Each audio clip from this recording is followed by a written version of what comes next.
لا تشعرون ان تحبط اعمالکم، پھر میں نہیں دیکھوں گا کہ تم صحابہ ہو، میں نہیں دیکھوں گا تم ایمان والے ہو، میں نہیں دیکھوں گا تم بڑے مجاہد ہو، میں نہیں دیکھوں گا تم بڑے تقوی پرہیزگاری والے ہو، میں نہیں دیکھوں گا تمہارے ماتھے میں سجدوں کے نشان پڑے ہوئے، ان تحبط اعمالکم، میں تمہارے اعمال کو بالکل تباہ و برباد کر کے رکھوں گا، وہاں تم لا تشعرون، تمہیں شعور بھی نہیں ہوگا۔ اب دیکھیں اعمال پہاڑ کتنے ہیں، نماز، روزہ، حج، زکوٰۃ، جہاد، مال تقسیم کرنا، سب کچھ، سارے اعمال ہیں، صدقات، سارے اعمال، اتنے بڑے اعمال ہیں، اور حضور علیہ السلام کی شان میں ذرہ سی بھی ادبی سارے اعمال پھر توڑ دیے جاتے ہیں۔ ایک ذرا سی بھی ادبی آ جائے، ذرا سی بھی ادبی آ جائے، کیا بھی ادبی ہے؟ اپنی آواز کو میرے مصطفیٰ کی آواز سے بلند کر دیا۔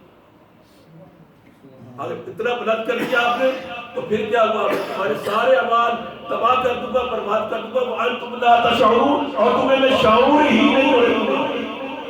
تمہیں احساس نہیں ہوگا کہ ہم لٹ گئے، ہمارے اعمال تباہ ہو گئے، ہمارے حج تباہ ہو گئے، ہمارے عمرے تباہ ہو گئے، میں شعور نہیں دوں گا تمہیں۔ بھئی اگر شعور آ جائے نا کہ میں نے گناہ کیا ہے تو پھر اللہ سے رجوع کرنا پڑتا، توبہ کرنی پڑتی، اللہ توبہ قبول کر لیتا ہے، اللہ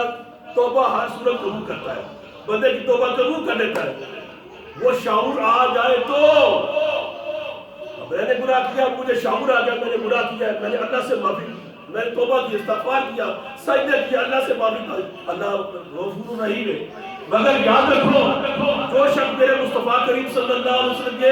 ذرا سی ادنا بھی بے ادبی کرتا ہے،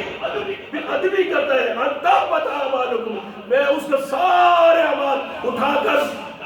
سمندر میں پھینک دیتا ہوں، اور اس کو شعور نہیں ہونے دیتا کہ تو لٹ گیا ہے، اس کو پتہ نہیں چلتا کہ میں لٹ گیا ہوں،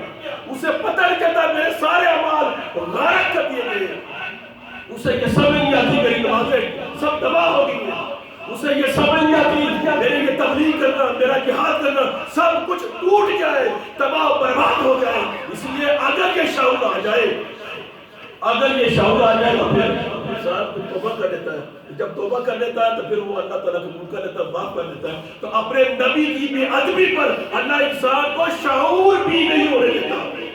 شعور بھی واپس سے اس کے دماغ میں نہیں دلاتا۔ اس لیے یاد رکھو حضور کی ذرا سی بھی ادبی بھی ہو تو اعمال سارے نتیجے رد کر دیے جاتے ہیں۔ اور تیسری آیت پڑھ لیجیے۔